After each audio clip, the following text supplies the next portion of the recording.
Praise the lord. ఈరోజు దేవుని వాగ్దానం. యెహోవా పడిపోవు వారినందరినీ ఉద్ధరించువాడు, కృంగిపోయిన వారినందరినీ లేవనెత్తువాడు. కీర్తనల గ్రంథం 145వ అధ్యాయం 14వ వచనం. యెహోవాను స్తుతించుడి, మన దేవుడైన ప్రభువుకు స్తోత్రగానము చేయుడి. మన ప్రభువు గొప్పవాడు, ఆయన అధిక శక్తి గలవాడు, ఆయన జ్ఞానమునకు మితిలేదు.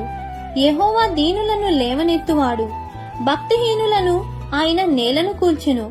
గుండె చెదిరిన వారిని ఆయన బాగు చేయువాడు, వారి గాయములు కట్టువాడు.